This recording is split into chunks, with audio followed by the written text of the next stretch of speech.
Salut, moi c'est Elisa.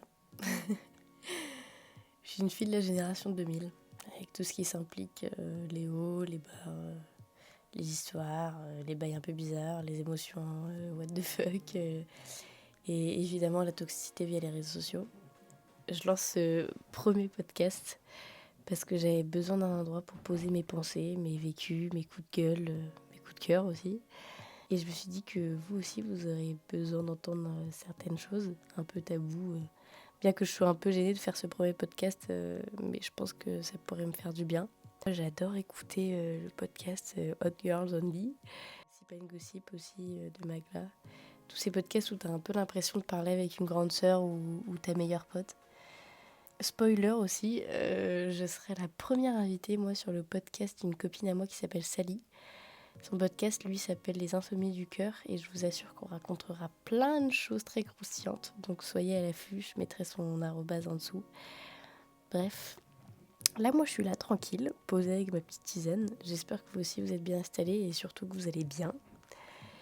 Et puis voilà, moi pourquoi ce podcast c'est pour parler vrai, sans filtre, de tout ce que nous, les femmes, mais aussi les hommes, d'ailleurs ce qu'on vit en fait dans cette génération où tout passe par les applis, les réseaux sociaux, les likes et on finit parfois complètement paumé. Et aujourd'hui je voulais parler d'un truc que j'ai vécu, comme ça on introduit le premier podcast par une petite histoire un peu croustillante. C'est une histoire qui m'a bien laissé perplexe quand même, qui m'a fait aussi du mal mais qui m'a fait grandir, donc c'est plutôt cool finalement. Avant de commencer mon histoire, j'aimerais mettre un contexte sur ma vie pour que vous compreniez un peu mieux, pour pas qu'on se mélange de tout. Et aussi, oui, je suis un peu malade, donc je parle un peu du nez, désolée. Alors, je suis restée 5 ans avec un garçon que j'aimais beaucoup, mais qui m'a fait beaucoup de mal mentalement, mais bien que lui m'aimait énormément, un jour pour moi c'en était trop. Et puis inconsciemment, je faisais des choses pour le blesser, pour lui faire du mal, un peu pour se venger, alors que lui, il m'aimait profondément. Et au bout d'un moment, j'ai vu que j'étais beaucoup trop toxique pour lui et que je lui faisais du mal et que pour ma part, en fait, le dégoût avait pris beaucoup plus le dessus que l'amour. Donc je l'ai quitté il y a 2 mois et demi et je suis partie pour recréer mon estime de moi parce que quand t'as vécu 5 ans à penser qu'à l'autre, et bah tu te retrouves seule et je peux vous dire que c'est pas marrant du tout.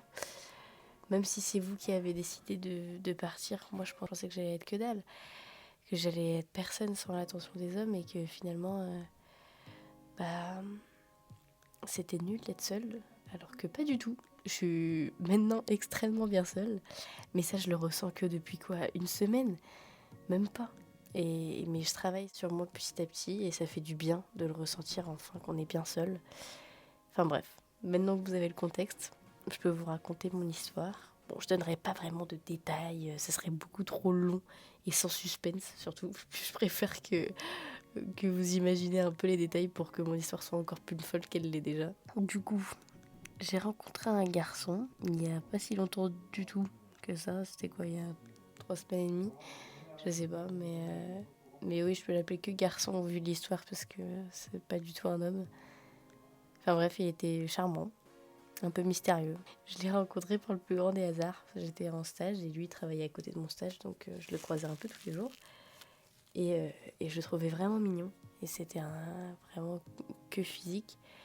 Puis 3 semaines après tous ces petits jeux de regard, je le croise dans un bar de ma ville. Et là, gros ice contact, moi pour moi, coup de foot physique direct. Et puis je m'arrête et je lui dis on s'est pas déjà vu quelque part? Oui, je suis un peu du genre à faire le premier pas. Je sais pas, j'ai pas envie de laisser passer des occasions possibles. Mais là, j'aurais dû laisser passer. J'aurais vraiment dû laisser passer. Enfin bref, et je lui dis bah du coup on s'est pas déjà vu quelque part? Et là, j'aurais dû fuir cette première phrase, je sais, je suis désolée. Mais il me répond ah, de Tinder. Les gars, j'ai rien contre Tinder. Je pense que c'est super, mais moi je n'utilise pas Tinder, donc je me suis dit oh là, c'est qui celui-là? Mais bon, finalement, on a passé la soirée ensemble en fait. Il m'a rattrapé au dernier moment. Et puis, tous les jours qui suivent, on les a passés ensemble et mes sentiments sont arrivés hyper vite. Alors que finalement, je voulais penser qu'à moi après ma rupture et j'étais presque dégoûtée que ça m'arrive direct après parce que je voulais un peu me sauver, quoi. Et bref, je l'appréciais beaucoup. Et par la suite, moi, je savais pas que c'était un gars un peu des réseaux, tout ça. Mais j'ai vu qu'il postait des TikTok que sur les femmes ou sur les relations. Ou même il faisait des republications du même genre où ça parlait d'amour, de respect, de passion. Il faisait croire qu'il cherchait une femme unique. Sauf que tout ça, en vrai, c'était une façade. Un jeu, en vrai, il s'intéressait qu'à une chose, c'était de séduire, de manipuler, de posséder. Et moi, j'y ai cru. J'ai été gentille, sincère. J'ai donné mon cœur, mon corps, ma confiance et il a tout pris. Et quand il a eu ce qu'il voulait, il a fait en sorte de me dégoûter pour que je parte et que lui, il aille recommencer ça ailleurs avec d'autres filles, quoi. Et je vous raconte pas ça en vrai pour me plaindre, mais pour juste vous dire d'ouvrir les yeux. Il y a des gars qui savent très bien manipuler les émotions et qui utilisent les bons mots, les bons filtres, les bons TikTok. Mais derrière, il n'y a rien. Il n'y a pas d'amour, pas de respect et même, je sais, quelqu'un de pas intéressant, quoi. Et j'ai compris ça trop tard, mais aujourd'hui, je le dis, ce genre de mec, c'est un poison. On mérite beaucoup mieux. Et aussi, je comprends pas pourquoi, de nos jours, il faut laisser un mec mariner bien longtemps pour qu'il nous aime. Enfin, est-ce que c'était comme ça dans le temps? Et même, est-ce que ça, c'est que pour les relations hétérosexuelles? Enfin, j'en sais rien. Donc, éclairez-moi un peu plus dans les commentaires, ça, j'adorerais comprendre qu'est-ce qui se passe chez nous. Je suis vraiment une youtubeuse professionnelle à demander dans les commentaires. Mais ça m'intéresse vraiment. Bref, ce qui est fou, c'est à quel point les réseaux sociaux peuvent nous faire croire à une version complètement faussée de la personne. Et un mec qui peut poster 3 TikTok sur l'amour et répondre bonne nuit princesse, et bah puf, on s'emballe. Mais c'est souvent une stratégie de malade, une image, et parfois c'est ultra malsain. Ce garçon, justement, par exemple, du coup, il se donnait une image hyper romantique, un peu brisée, presque féministe dans ses TikTok. Mais dans les faits, c'était limite misogyne. Il voulait juste du contrôle du sexe et il faisait passer ça pour de l'amour. On a le droit d'être naïf. Ça, on a tous le droit et il faut pas s'en vouloir d'être naïf. Mais on a aussi le droit de se réveiller maintenant. Aujourd'hui, moi, je me réveille, même si ça fait un peu mal, mais je me dis heureusement que cette histoire a été très courte, sinon je sais pas comment je me serais réveillée aussi vite.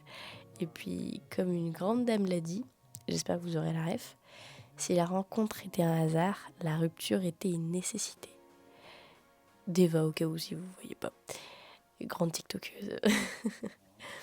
Enfin bref, les filles, on a le droit d'être naïves et c'est pas grave. Et les gars aussi, vous avez le droit d'être naïfs et c'est pas grave. En tout cas, si vous avez déjà été blessé par quelqu'un comme ça, bah, vous n'êtes pas seul. Et si vous êtes encore dedans, bah, écoutez votre instinct. Et si vous en êtes sorti, et bah bravo. Ce podcast, moi, c'est mon endroit pour guérir, réfléchir, partager et peut-être vous aider aussi à voir les choses autrement. Voilà, merci d'avoir écouté en tout cas. Je vous fais de gros bisous et prenez soin de vous. À très très vite pour un prochain épisode, j'espère, si déjà lui je le poste.